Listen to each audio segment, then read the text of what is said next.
The final Tigerbelly episode of 2025 dropped today, and instead of ending the year with chaos or bits, it landed somewhere quieter, heavier, and more honest than usual. There's still humor in it. It's Bobby Lee, after all. But the dominant feeling is reflection.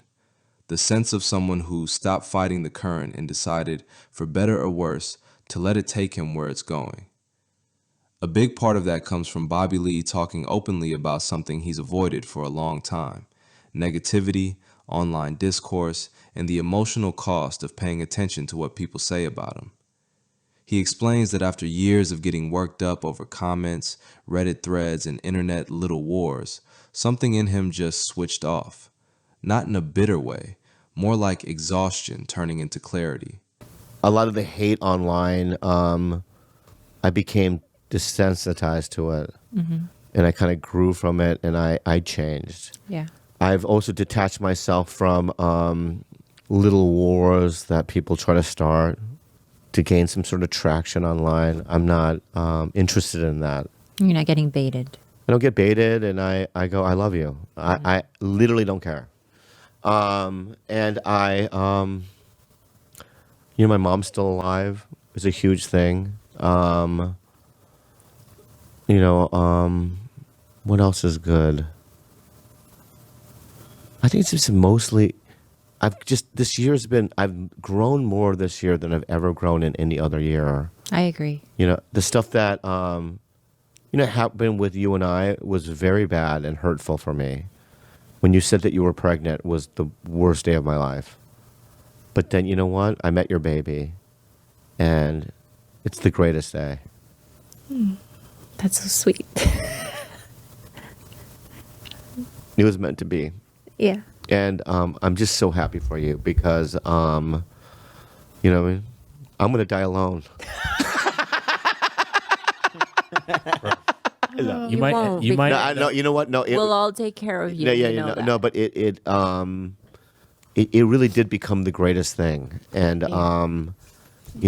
I just think that everything, for me, people disagree with me, but I think everything happens for a reason, and I accept it, After more than a decade together, that kind of news isn't just sad, it's destabilizing. It forces you to confront finality in a way that breakups alone often don't. And honestly, it's hard not to understand that pain. 10 plus years in a relationship with someone you love, followed by a breakup, and then within a couple of years they're starting a family with someone else. That's a psychological gut punch, no matter how healthy the separation was supposed to be.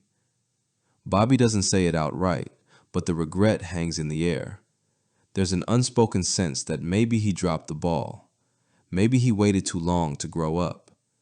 Maybe timing did what love couldn't. Yeah. I think you two, Jaime and Kat, I just don't know how I feel about it. What? I'll be real. It's been good and bad. The threshold of tolerance that I need with both of you has been very difficult. Bad. The threshold. That's the kind of stuff. You know what I mean? So, a lot of forgiving, a lot of tolerance, like I said, and a lot of I understand what it's like when things aren't going well. You know what I mean? In a war situation, like in Nam. You know what I mean? Our troops are doing the best we can, but are they? So, are we the troops? I have no idea what I'm saying. You know what I mean? It's just a feeling.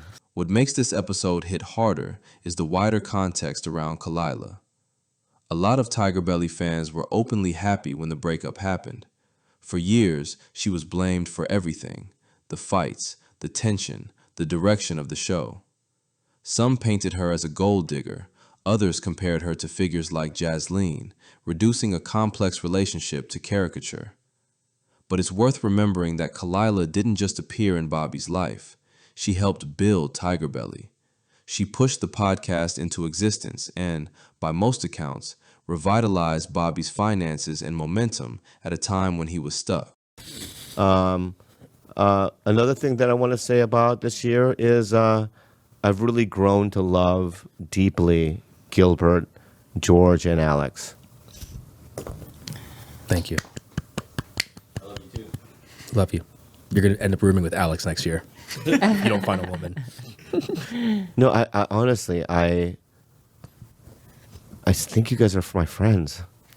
Oh my I God. thought we were You're friends. just realizing No, when I say friends, because I have a difficult, you know what I mean? That's true. It's true. Relationship with people. It takes me a long time, and you know what I mean, of trust, and you know what I mean. There is. I know I make fun of you, George, but you know what I mean. knows. And I don't respect you.